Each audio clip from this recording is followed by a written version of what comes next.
The fall of a hip-hop king. Diddy's dark secrets exposed by unlikely whistleblower. In the pulsing heart of New York City, where dreams are born and shattered with equal ferocity, Sean P. Diddy Combs stood atop an empire he had built with his own hands. The year was 1997, and Bad Boy Records was more than just a label.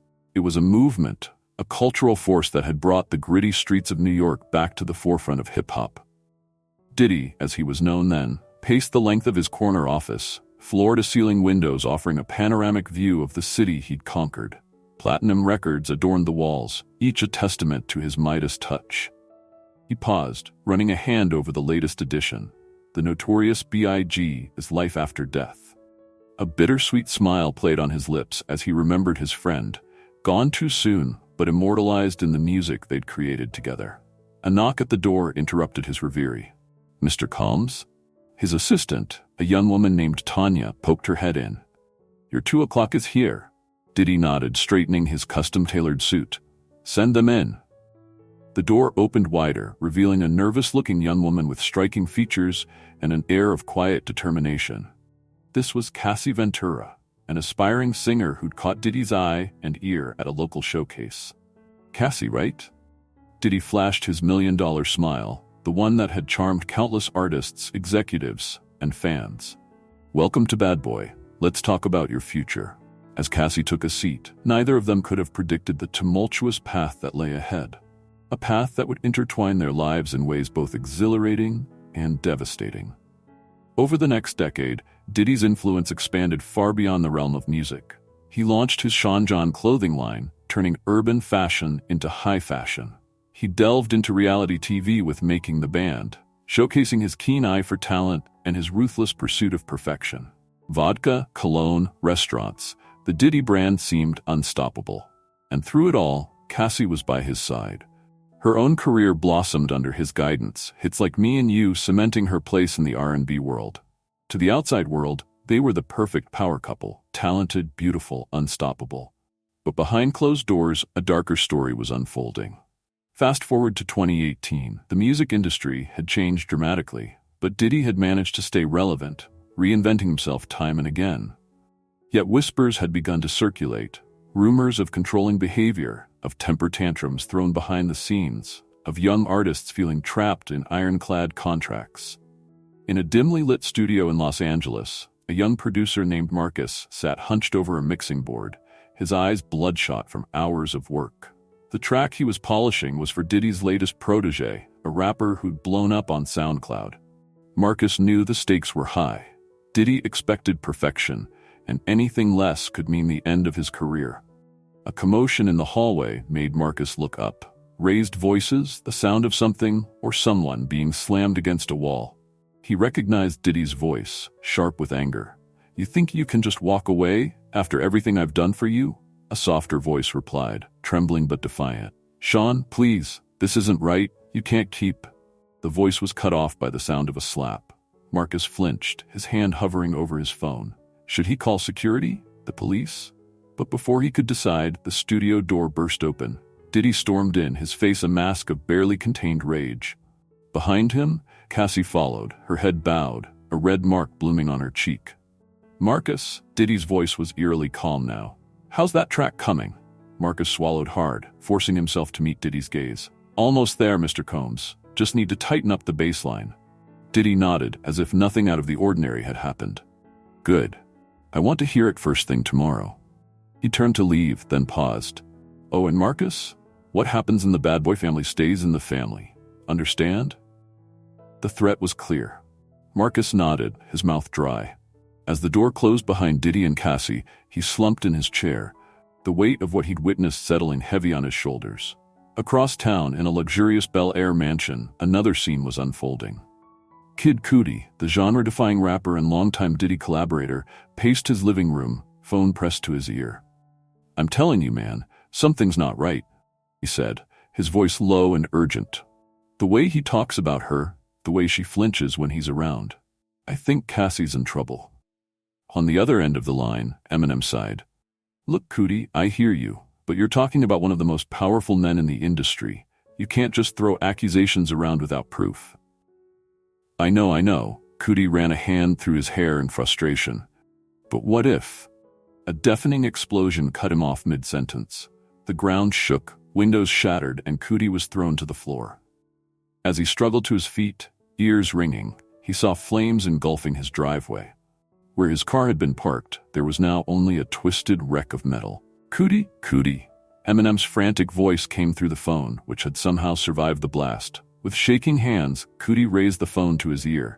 I'm okay, but my car, someone just blew up my fucking car. As sirens wailed in the distance, a chill ran down Cootie's spine. This was no accident, no random act of violence. This was a message, and he had a sinking feeling he knew exactly who had sent it. November 2023. The entertainment world was rocked by a bombshell lawsuit. Cassie Ventura, after years of silence, had come forward with allegations that sent shockwaves through the industry. Rape, abuse, coercion. The list of accusations against Sean P. Diddy Combs was as long as it was horrifying. In newsrooms across the country, journalists scrambled to cover the story. At the New York Times, veteran reporter Rachel Simmons sat at her desk, poring over the details of the lawsuit. Jesus, she muttered, running a hand through her graying hair. How did he get away with this for so long? Her colleague, a young intern named Zach, leaned over her shoulder. It's Diddy, you know? He's untouchable. Or at least he was. Rachel shook her head. No one's untouchable. Not anymore. She reached for her phone. We need to dig deeper. There's got to be more to this story. As Rachel began making calls, reaching out to sources accumulated over decades in the business, a floodgate seemed to open. More women came forward, each with their own harrowing tale of abuse at the hands of the man once hailed as a hip-hop mogul. In Los Angeles, a group of lawyers huddled in a conference room, poring over depositions and evidence. Among them was Sarah Chen, a rising star in entertainment law, known for her fierce advocacy for victims of abuse. "We've got him," Sarah said, her eyes gleaming with determination. "With Cassie's testimony and these new allegations, there's no way he can wriggle out of this." Her colleague, a more seasoned attorney named James, looked less certain. "Don't underestimate him, Sarah. Diddy's got an army of lawyers and enough money to bury us in motions for years." Sarah slammed her hand on the table. "Then we'll fight for years if we have to. These women deserve justice." As the legal battle began to unfold, the court of public opinion was already in session. Social media exploded with hashtags like #MuteDiddy and #BelieveSurvivors. Celebrities who had once clamored to be associated with the bad boy brand now scrambled to distance themselves. In a recording studio in Detroit, Eminem sat hunched over a notepad, scribbling furiously. His producer, watching from the control room, knew better than to interrupt when M was in the zone like this. Finally, Eminem looked up, his eyes blazing with a mix of anger and determination. "Run it," he said simply. As the beat kicked in, Eminem stepped up to the mic and began to spit verses that would send shockwaves through the hip-hop community. "Daddy's little monster, hiding in plain sight, building empires on broken lives, ain't that right? You thought you were untouchable, king of New York, but your castle's crumbling, time to face the court." The track, titled Bad Boys Reckoning, would be released without warning, a scathing indictment of Diddy and a rallying cry for his victims. Meanwhile, in a high-rise apartment in Manhattan, 50 Cent sat watching the news unfold on multiple screens. A smile played on his lips as he picked up his phone and began to type. "Told y'all about this dude years ago. Now the truth comes out. #time's up." As the tweet went viral, 50 leaned back in his chair, a mix of vindication and sadness washing over him. He'd seen the dark side of the industry, had his own run-ins with Diddy over the years. But this was beyond anything he'd imagined. March 2024. The early morning calm of Miami Beach was shattered by the sound of helicopters and sirens. Residents peered out of windows and gathered on balconies, watching in stunned silence as a phalanx of FBI agents and local police descended on a luxurious beachfront mansion. Inside, Diddy was jolted awake by the sound of his bedroom door being kicked in. Before he could fully register what was happening, he found himself face down on the floor, hands cuffed behind his back. "Sean Combs," a stern voice announced, "you're under arrest." As Diddy was led out of his home in handcuffs, cameras flashed and reporters shouted questions. The man who had once commanded red carpets now shuffled along, head bowed, flanked by stone-faced federal agents. Across the country, in a modest apartment in Brooklyn, Cassie Ventura sat on her couch, phone clutched in trembling hands as she watched the arrest unfold on live TV. Tears streamed down her face. Tears of relief, of vindication, of years of pent-up fear and anger finally finding release. Her lawyer, Sarah Chen, called moments later. "Cassie, are you watching this?" "Yes," Cassie managed, her voice barely above a whisper. "This is just the beginning," Sarah said, her voice filled with determination.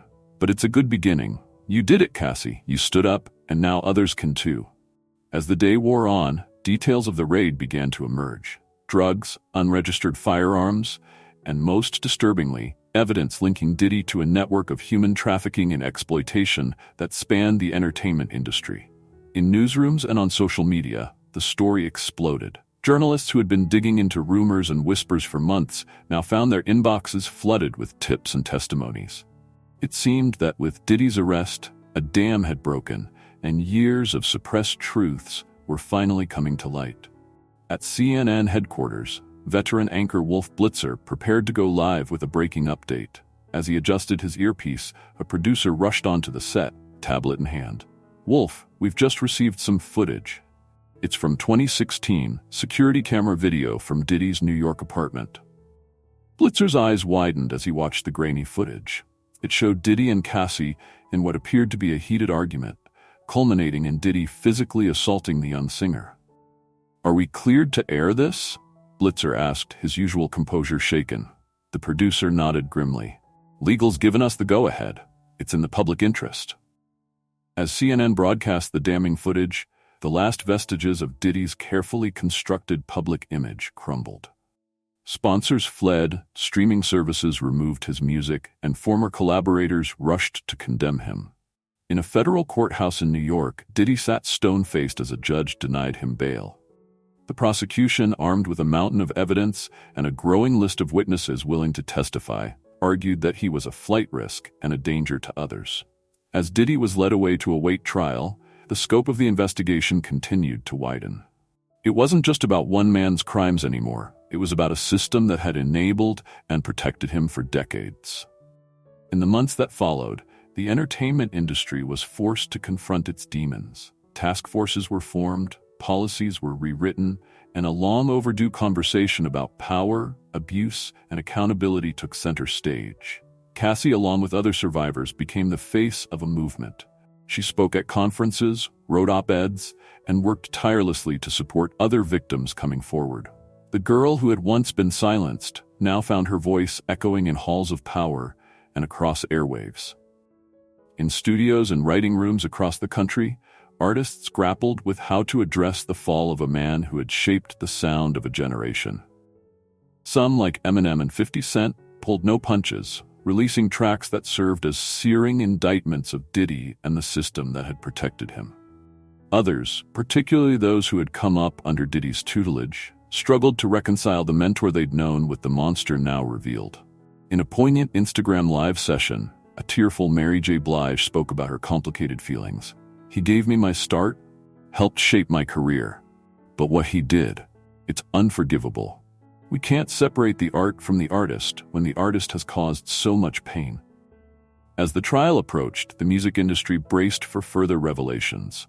Subpoenas were issued to executives, managers, and artists, all of whom would be forced to testify about what they knew and when they knew it. In boardrooms across New York and Los Angeles, crisis meetings became the norm. Labels scrambled to audit their rosters and practices, desperate to get ahead of any potential scandals. The era of turning a blind eye was over. Now, willful ignorance could mean the death of a company. Meanwhile, in a maximum security prison, Diddy awaited his day in court.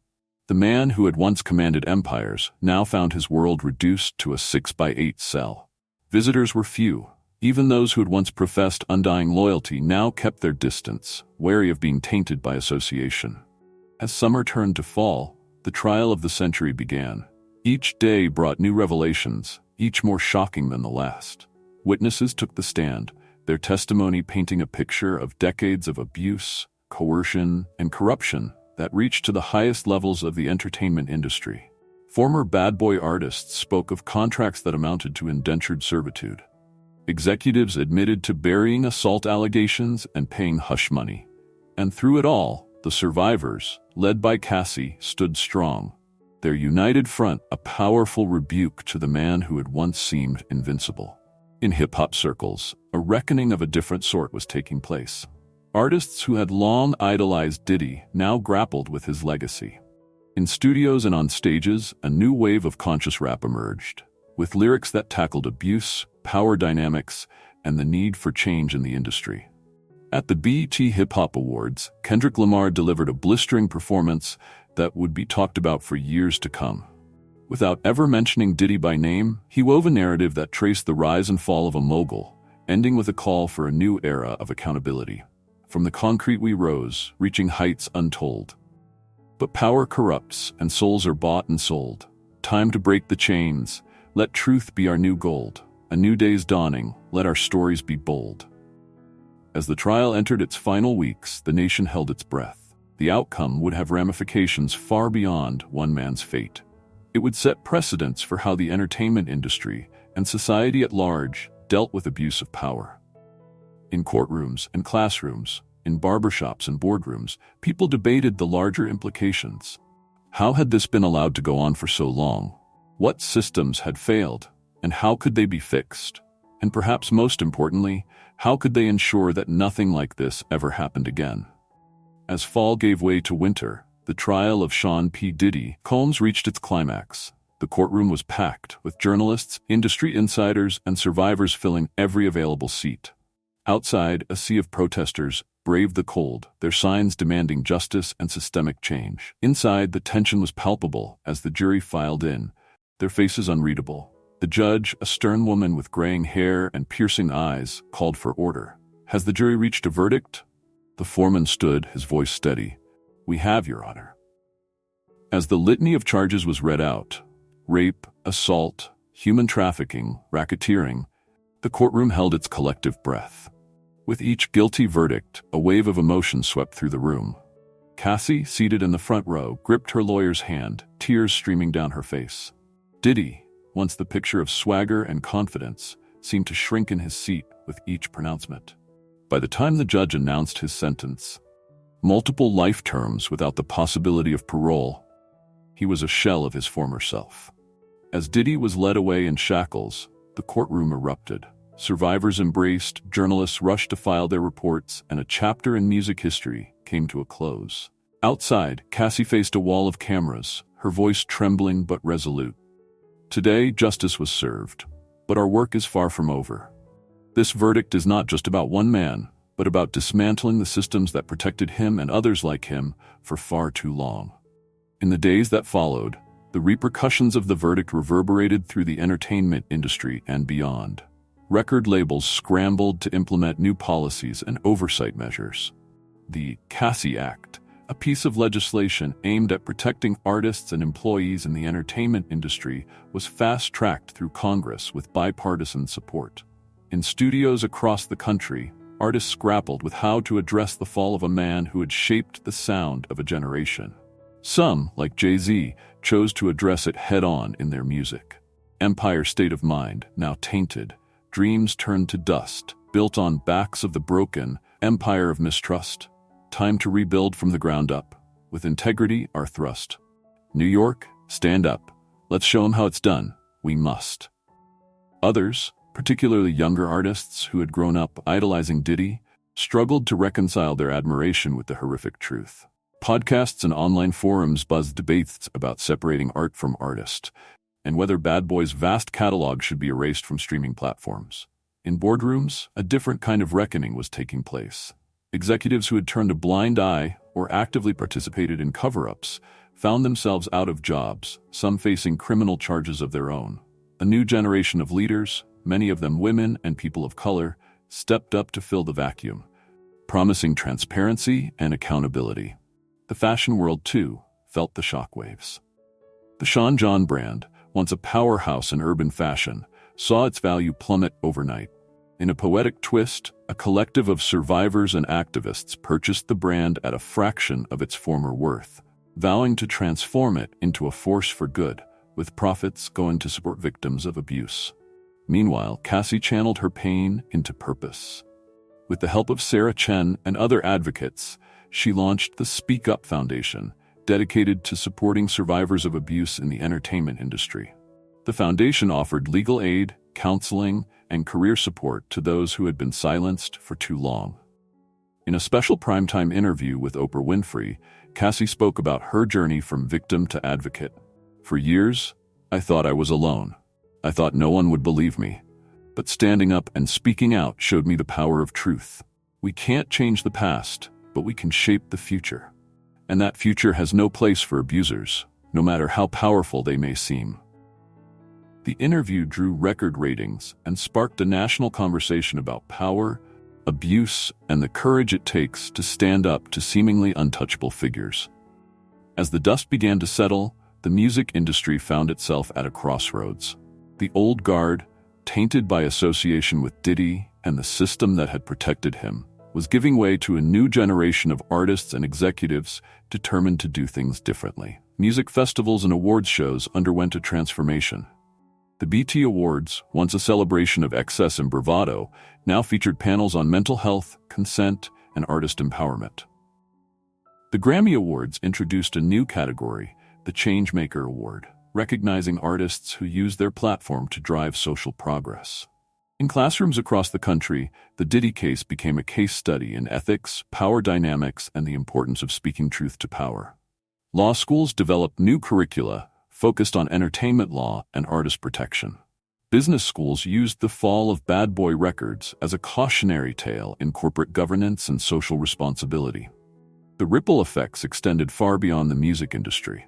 In Hollywood, a new wave of films and documentaries explored themes of abuse, power, and redemption.